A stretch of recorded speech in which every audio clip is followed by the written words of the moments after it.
My mom did her goddamn best to make sure no one knew that we lived in a trailer, okay? She trained us at home. She didn't want to live like that. We had to live like that because they were teenagers when they had us, okay? Nobody wants to live like that. She trained us at home to every time the phone rang, she was like, okay, here's how you answer it. Larrabee residence. That's how she said to answer the phone. Larrabee residence. That's fancy, okay? Residence? That's a 3-syllable word. Poor people, we don't live in 3-syllable places. We live in 1 or 2-syllable places, okay? We live in home, trailer, or apartment. Those are places that we live. You can't call a place a residence if you have to take it to the DMV to get renewed every year to live in it. They were convinced, though. They were like, no, this story's going to win. It's going to be great. Then you get on the show with all that confidence and you start competing with people who have actual stories. And you realize you are not going to win this shit. You're competing against people like a refugee opera singer. That bitch is not even allowed to sing in her own country. You got to compete with a one-armed juggler. That's a way better story. How's he do it? A lot of feet, okay? That's what he... Worst case, I ended up having to compete with a pack of poodles, folks. Poodles. I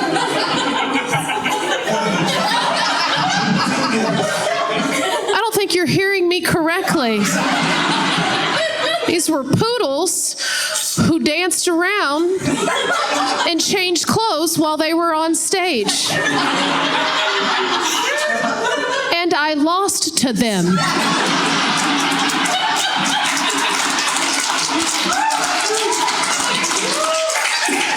Me, a human woman who spent 12 years traveling the country, honing my craft, lose to a pack of hypoallergenic bitches that stripped on stage. That's bullshit, okay? And here's the thing. I'm not a sore loser. I'm really not. But they didn't even know they were on TV.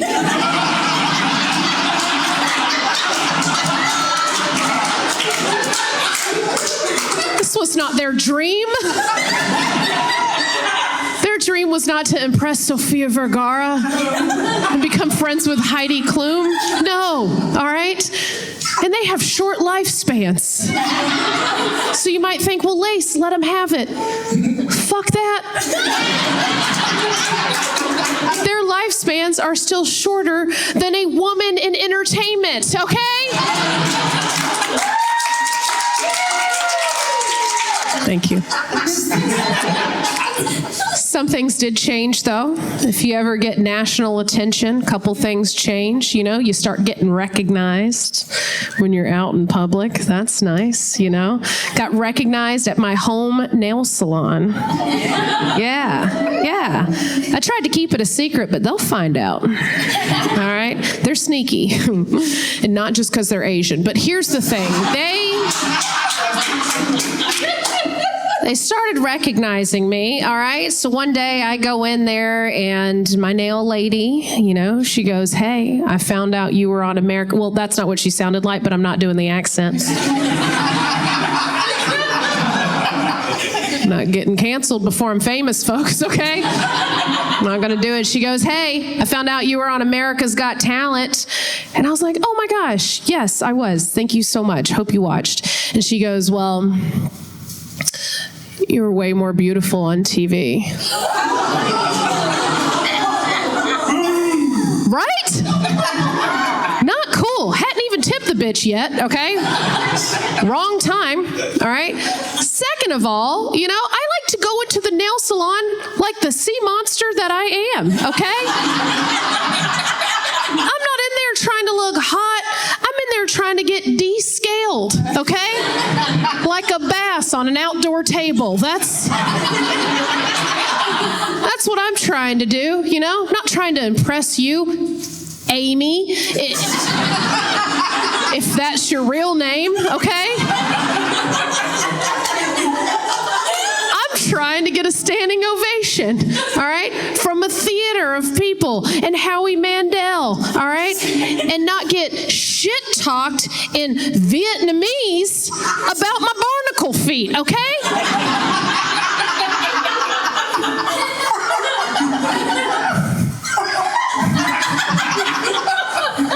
If you get on national TV, people come crawling out of the woodwork as well. That's what they do. One day I got a nice message. It was through Facebook Messenger, so red flag number 1. It was a nice message from a very cute, very funny guy I had gone to middle and high school with. All right, he was such a sweetheart. Hadn't heard from him in years. Didn't know what he was up to. Get a nice little message from him, and he goes, "Hey, saw you on America's Got Talent." And I was like, "Of course you did. Thanks for your vote." And he said, "Hey, in case I get cut off." And I was like, "That's not how Facebook Messenger works." Red flag number 2. In case I get cut off, just want to let you know you're killing it. But I am currently incarcerated. And I was like, oh shit, okay, well, don't want to be judgy. Also, not really sure how to respond to that, okay? Because what you can't say back to your incarcerated friend is, looks like you're killing it. Nope. Oh, hope you didn't kill anybody. It looks like you're doing online,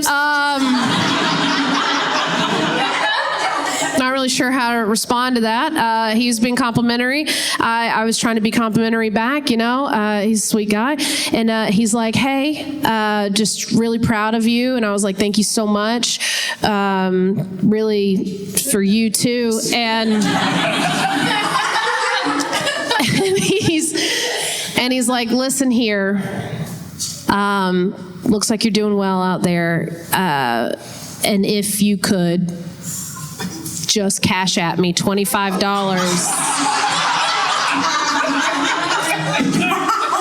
I'd be appreciative of that." All right. And here's the thing. He's an old friend. I don't want to be rude. I don't want to not give him some money, but it feels like a trap. Kind of felt like a trap. I've seen Orange is the New Black, I don't really know how to handle this. I don't know how to finagle this situation. So I was like, do I block him? No, not respond. And then he goes, "Hey, listen, I don't want to put pressure on you. If you can't, that's okay. But if you can, I just want to let you know that you do look as good, if not better, than you did in high school."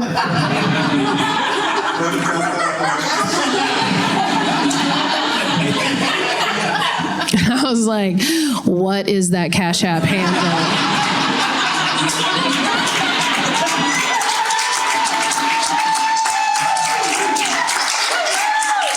I'm going to toss a little zero on the back end of that. And Mama's going to get you something nice from the commissary.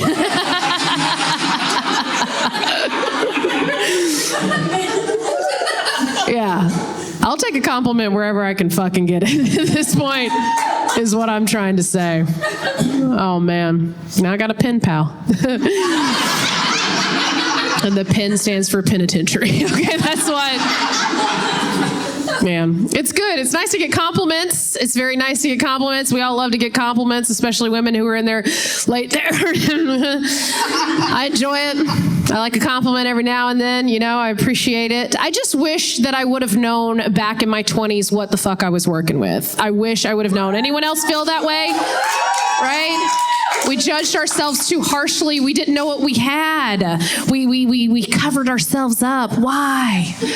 Such a bad idea. We should have put it out there, y'all. Okay? We should have been more confident. We should have put it out there. We should have been naked more. In public. Look what it's doing for the women of the world today, okay? Look what it's doing. We should have been naked. And I'm not saying that I wasn't naked. I was. Just not in the right places. I was naked, but only in front of a very few dumb fucking men. That's where I was naked in front of. I regret not getting good footage of that. All right? Now, there is footage, but it's not good. There's some footage out there, but if I were to try to find it, it's probably on a Motorola Razr flip phone, all right? That shit's grainy. What am I going to do with that? How do I even get it onto Instagram, right?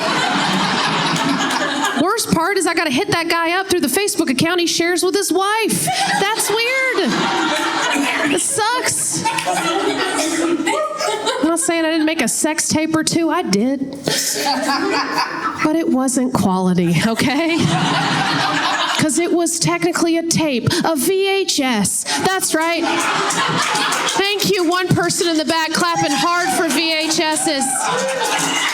Now, this might sound like it's aging me, okay? I'm not even old enough to have had sex on a VHS.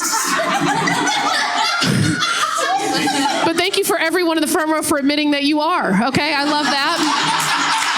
They're all going, I am. I'm not. It just speaks to the quality of guys I let film me having sex with them on tape, okay?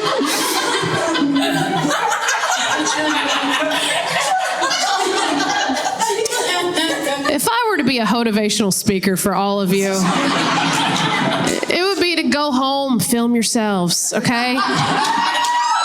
Take a good look, get it on camera, document that shit, all right? And do it now, don't wait. You'll look worse tomorrow, okay? Thank you. It doesn't get better, all right? It doesn't. Your self-esteem gets better. Don't get me wrong. I have higher self-esteem than I've ever had, okay? But I still have low self-esteem. So it's the highest my self-esteem has ever been. Now, the highest my low self-esteem has ever been. Sorry, let's get that straight, all right? Get yourselves on camera, everybody, men, women, everyone in between. Go home, get some good lighting. You know, turn on a ring light, take a good look, see what you're working with down there. I did this recently. I took a good look out because I didn't think much had changed. I thought everything was pretty much the same, you know, didn't think much had changed, you know, and I was sitting at home just rubbing my mustache thinking, you know,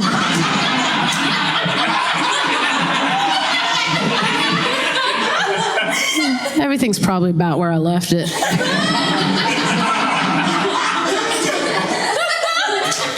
And I took a good look because I thought my titties hadn't changed much, you know. I pictured them exactly where they were before, you know. They used to look at me, I'd look at them, you know. Wake up in the morning, look down, do a little high nipple, We were buddies, we were pals, we went through a lot together. Y'all remember those kind of titties, the fun kind of, they used to flip up. And look at you, you know. Used to think I had fun like a Pringles chip.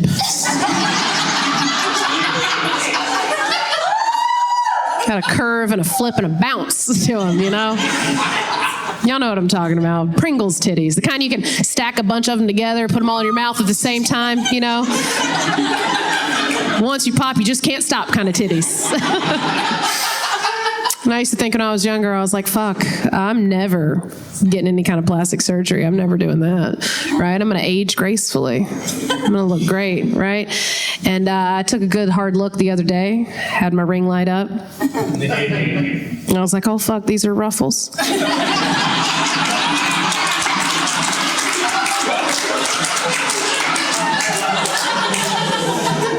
They're different, okay?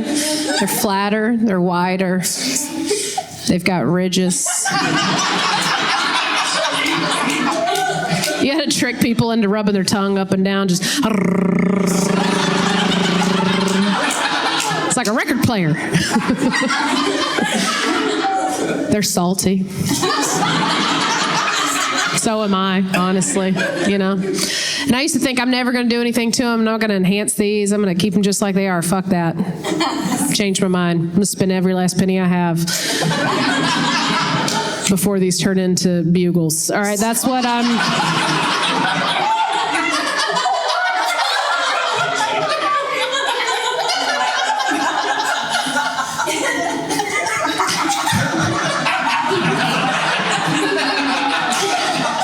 Oh, man. I try to figure out like why I had such low self-esteem back in my 20s. Why I didn't know I had what I had. You know, I've been trying to analyze it lately, been trying to figure it out. And it's a lot of reasons. It's a lot of reasons. I definitely, as a millennial, I want to blame the media. You know, media fucked us up a lot. They showed us one type of woman in the late 90s and the early aughts. They showed us one type of woman that it was acceptable to be. She had no hips, no ass. She was just abs. She was a sentient pair of abs. Do y'all remember? Y'all remember this bitch? She was in all of the magazines. She was in all of the Victoria's Secret fashion shows, okay? She was just full abs all the way from chin to clit, all the way down. Just a 36 pack all the way down. The top two abs, those were titties. They were high. They were high, they were hard, okay? That's what they told us that we could look like. That was it. They gave us stores to shop in, all right, that made us feel bad about ourselves. They gave us stores like 579. Oh, you hear the moans and groans from the ladies. We all remember 579. 579. Okay, if I've got any Gen Zs in here, stores. Those are places you used to go into to try on clothes before TikTok told you they were cute to wear, okay? So you had to figure that out on your own, all right? You had the Delia's catalog, and that's all you had. That's all you had. They gave us stores like 579. That sounds like a cute name. Sounds like an area code for a store. It wasn't. That is the list of sizes they sold in that store. 5s, 7s, and 9s. If you were outside of that range, go fuck yourself. If you were shopping with your friend who wore a 5, 7, or 9 and you didn't, you had to wait outside that store. You could lean in and ask the lady working there. You could be like, can I come and get some earrings? And she's like, that's it. You come in, you get your earrings, and you get your fat ass out of here. You go down to Wet Seal where you belong. That's what you do. Once again, Wet Seal, not a cute name for a store, okay? I know exactly what they were doing with that store, all right? That was their description of what the perfect woman should look like. Just a hairless, dimple-free water creature. That's what they wanted us to be. They're like, you're allowed to wear polyester and polyester only, bitch. That's it. They fucked with us, all right? They fucked with us. And then they showed us movies that tried to depict what the face of morbid obesity was, okay? And they had us scared. They had us trembling. They were like, hey, if you look like Bridget Jones in Bridget Jones's Diary, you should kill yourself. By the way, they're about to remake this movie. They're about to add another, as if we needed more Bridget Jones's Diary. Clap if you remember the film Bridget Jones's Diary. Clap if you've watched it recently. Okay, then those 3 people know it does not hold up, all right? Doesn't hold up, all right? This trilogy came out in the early 2000s, late 90s, and the lead character, all right, the main character in the film was Bridget Jones, who loosely could be described as an obese, disgusting, unfuckable piece of shit. And what they did is they cast Renee Zellweger as the lead role. And if you do the research, this is all true, she did gain 30 pounds for the role, all right? So when she filmed it, she weighed in at a whopping 136 pounds. Ooh, disgusting. Now, I can see all the faces of the women in this room right now, okay? Because there are 38 of you in here. But y'all all are like, holy shit, is that true? It is true, okay? That's how they fucked with us about our body image, all right? That's it. 136 pounds, they told us, was unacceptable, all right? Now, to the fellas in this room who have never tried to guess a woman's weight, you may be confused right now, and you should be, okay? Do not ever try to guess a woman's weight. So I do want to put in perspective for y'all so you can compare the two. I weigh 89 pounds.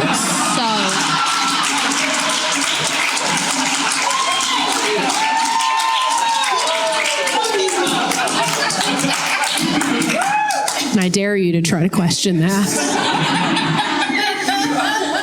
It messed us up. We didn't know what to think of ourselves. We should have loved ourselves. We should have always loved ourselves. No matter how high or low our titties have been, we should always have loved ourselves, right? You gotta love yourselves today, all right? I used to compete in pageants for a long time. I did that for 14 years of my life. I competed in pageants, and I'm sure that had a little something to do with my body image issues.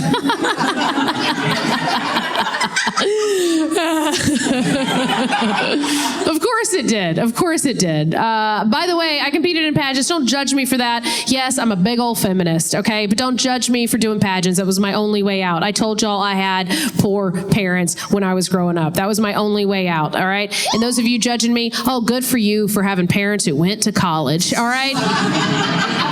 I didn't have a way out. That's how I had to earn my college money, as I did beauty pageants. And honestly, people think it's a weird transition from pageants to stand-up comedy. I don't think it's weird at all right?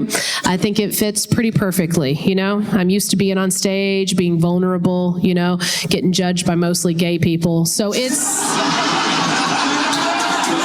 the same thing. Thank you to my gayest friend in the room who clapped the hardest for that. It's the same thing, all right? It feels good. And what's nice now is, like, now I don't have to act like I care about world peace anymore. So, thank you. Thank you. Thank you.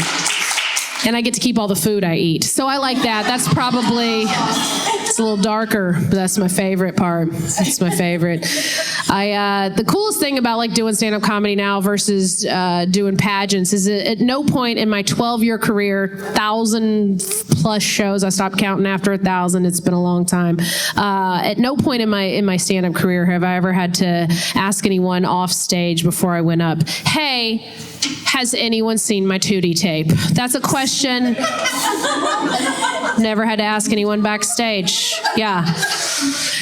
Only a couple people laughed. You might be confused as to what Tootie tape is used for, okay? Listen, when you compete in a pageant, you've got to make sure everything is where it's supposed to be, all right? And when you get to the swimsuit portion, most important part, because that's how the judges can see how smart you are.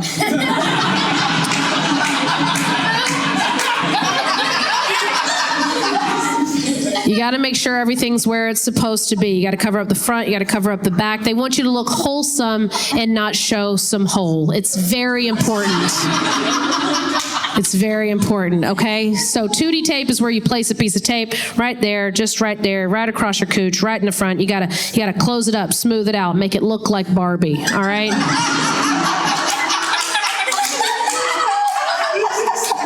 You don't want to spook the gays. It's very important.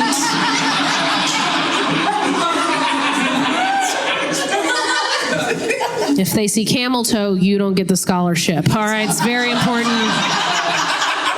Close it up. You use medical tape, okay? Some people call it paper tape, athletic tape. You use medical tape. That's what you do. You put it on there. It's meant for the skin. Comes off much easier. You don't want to fuck up and use duct tape. Not again. That's a one-time situation, all right?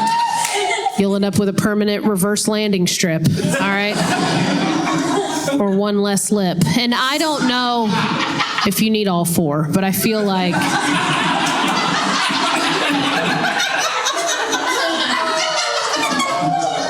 they're important, you know?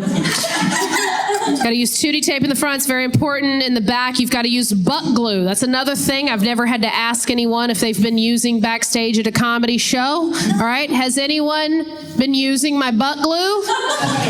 Never had to say that. Never had to say that. Butt glue works much like Tootie tape. It makes the back stay where it's supposed to be. All right? It makes the families happy. All right? So the way butt glue works is when you're off stage, you stand off stage on the side and you take your swimsuit, you pull it up your asshole, all right? And then you stand there with your swimsuit up your butt crack and you wait patiently off the side of the stage. And then a nice lady, she's a volunteer.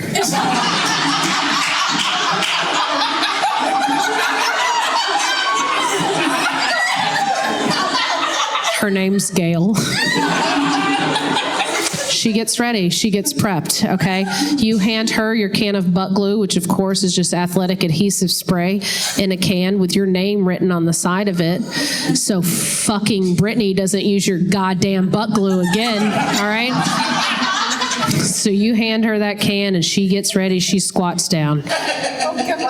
And she's got good knees. She used to be a dancer, all right? So she squats down behind you, and then she takes that butt glue and she sprays it generously on your cheeks. Just. Now, here's the trick, all right? If anybody wants to try this out, okay?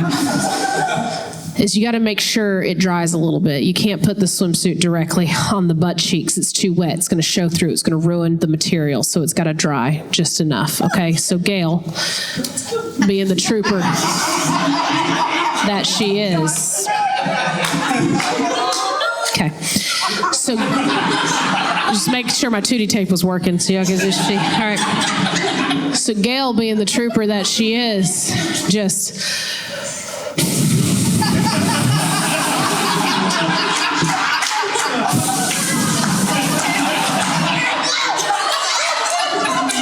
Gives it a nice little, like a butterfly kiss for your butthole, you know,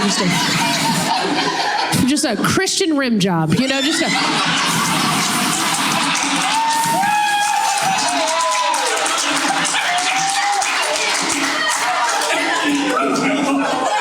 She slaps you on the ass, she sends you out there, and that's how you can afford Kennesaw State University. Thank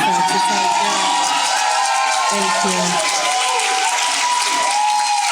If I were ever to do pageants again, you know, I would have a different platform if I ever did pageants again, because every contestant has to have a platform. You have to have a stance, you know, that you support and that you travel around your state to do speeches on. And mine would definitely be self-esteem. You know, I think it's important. I think what I've learned in my life is that if we wanted true gender equality, it would be if women had higher self-esteem and men had lower self-esteem. I think that would honestly be the answer to all of our world's problems. Do y'all disagree? Oh, I see ladies clapping. I don't see fellas clapping for that shit. All right? We need higher self-esteem for women. I mean, this is bullshit. I got ready for this tonight, okay? I glued on eyelashes. I clipped in hair that I had to buy to put on my head, all right? I had to tattoo on eyebrows, you know, and I've had to do it 5 times over the past 6 years so I could feel good enough to go out in public and stand on stage and talk to you motherfuckers, all right? At the fellas in the room, and what the fuck did y'all do to get here today? You picked a flannel and you grabbed some pants, shorts, it doesn't matter to you. They went on the bottoms, you put them on, you buttoned them kind of, and you came out in public, okay? Guys, you could afford some lower self-esteem. I know when every time I talk about self-esteem, all the men left their bodies. They just floated around outside, okay? I know you don't know what that means to have low self-esteem. You don't know what that means because y'all get to get loved no matter what you look like. You can do whatever you want. You can have hair, we're like, I love that luscious hair. You can go bald and we're like, it's like Vin Diesel, that's hot. We even come up with names for how hot y'all are when weird things happen, okay? You get big, we're like, dad bod. Are you fucking kidding me right now? Y'all, you can be short now? And we're like, love a short king. Get the fuck out of here, all right? No standards. No standards. Y'all just get everything works. You just get to own all the property and your fucking vote counts. Get the fuck out of here, okay? Not a fan, all right? Y'all need to have lower self-esteem, fellas. Work a little fucking harder, okay? I don't appreciate it, okay? And now you want to select your balls? What is happening, okay? We're working on everything from head to toe. We're fixing it all. We're tattooing. We're getting BBLs. We're doing all kinds of shit. And y'all are just out there with balls? That you're doing absolutely nothing to? Nothing. You're not fixing them up. You're not holding them up. You're not putting Botox in them. You're not, just nothing. I know you love those things too. Y'all love those balls. You love them because you base other things, you judge other things against balls. Oh, it takes big balls on that guy to do that thing. There's fucking balls. There's balls over here. That's a big ball. Balls. You sit down, you take up 2 seats to just make room for these balls. You love your balls. I had a man the other night in the audience who yelled out, "My wife loves my balls." No, she doesn't. I can assure you she absolutely does not love your balls. She doesn't love your balls. If you think your woman loves your balls, open up your nightstand drawer. See if there's any ball-shaped paraphernalia.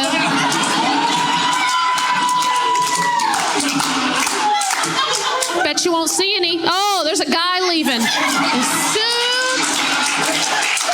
soon as I start talking shit about ball, I'm out of here. Not gonna talk about my balls. My balls and I are leaving. Good. Go fix them up. Go in the bathroom. Fix them up. Your woman's too hot for you. Go fix your balls up.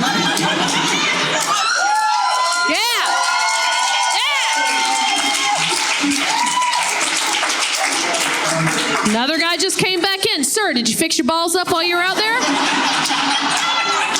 Do something. We do not love your balls. Stop. What do you do? Why are they on the outside? Why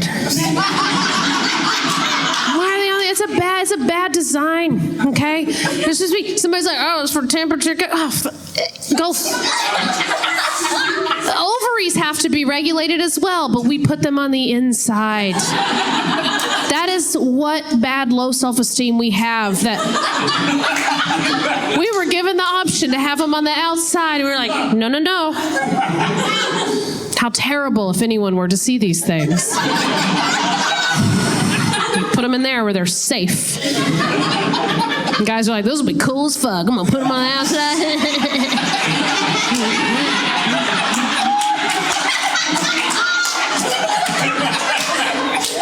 When it's hot, they'll be stuck to my leg. When it's cold, they'll be up inside. It'll be great.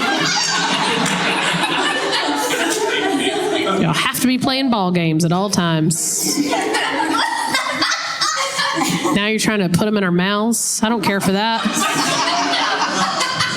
We're already doing the work. I'm already doing all the work. I'm already down there. I'm doing so much work. I'm making the noises. I'm doing all the things, you know. I check in on porn, see what we're doing this month. I'm like, what?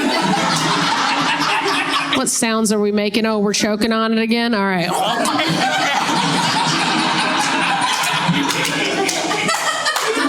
And then we get the make eye contact. God damn, that too? All right.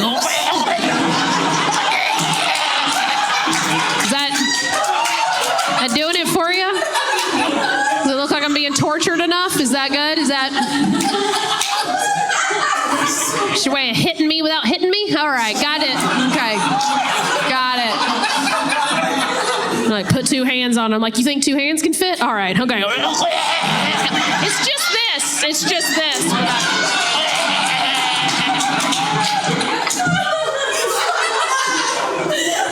And now, they've got the balls to ask you to put a ball in your mouth. I'm not putting a fucking ball in my mouth again until y'all try to put a ball in your mouths, okay? That's what I'm...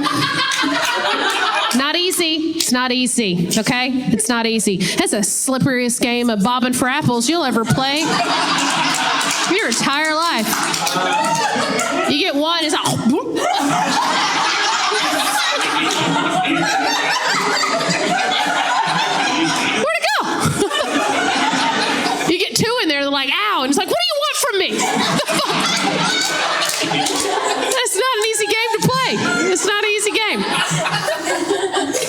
balls in your mouth. No one wants to put balls in their mouth, all right? I'll do it. Because I like living indoors. But the thing is,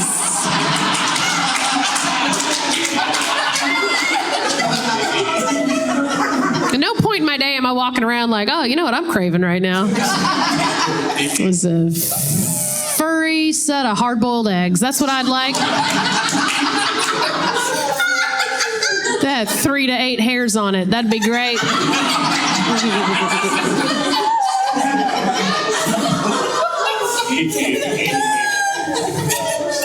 I'll do it. Because I have bad credit, but I don't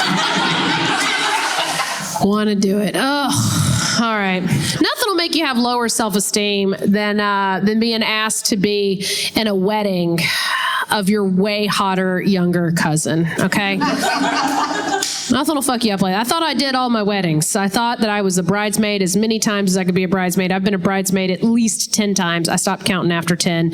And recently I was in my very hot younger cousin's wedding, okay? And here's the thing. I have a very complicated relationship with weddings. The first wedding I was ever in, I was never asked to be in. I was just in it because I was inside my mom, all right? Because she was 17 when she had me. All right, it's one of those weddings where everybody's crying for the wrong reasons. The first wedding I was ever in as an adult, I was only in it because one of the other bridesmaids died. Yeah, that's a true story, okay? Thank God we were the same size. Here's the thing. This sounds super dark, but honestly, a lot of respect because that just shows, you know, the bride's commitment to having an equal number of groomsmen and bridesmaids in the wedding. Being in weddings is a lot of work, okay? The hardest part of being in the weddings, being in anybody's wedding, is being a good bridesmaid. Am I right? Right? You got to be a good bridesmaid. It's a lot of responsibility. They ask you to be in it. You're going to spend a lot of money. You're going to spend a lot of time. You're going to tell a lot of lies, okay? That's what you got to do. And I am a good bridesmaid, all right? I'm a damn good bridesmaid. I like to call myself a ride or die bridesmaid. Yeah. Not like that last one. I didn't actually die, but she did. But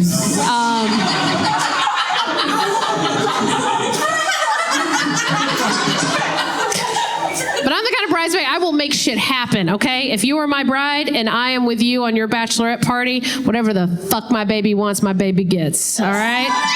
Yeah. If we're at a bar and they're not doing karaoke, but my bride wants to do karaoke, bitch, we're making karaoke happen, all right? I'm sweet talking that DJ. We're hooking my phone up. We're playing whatever Reba McEntire song you want, baby girl. All right? We're making it happen. All right? Here's what I've learned about myself. Drunk Lace, she doesn't take no for an answer. All right? Drunk Lace has a gun. We don't know where she got it. We don't know where she keeps it. But when you're with Drunk Lace, you get what you want. All right? I love being a bridesmaid. Like I said, I've done it a lot of times. Clap if you've been in a bachelorette party before, or if you've been a bridesmaid. You don't have to be a bridesmaid to be in a bachelorette party. There's a lot of people who've been in bachelorette parties. And here, after doing so many, here's what I've learned, is every bachelorette party can pretty much be described as the cast of Forrest Gump. I hit one lady real hard, all right? Here's the thing.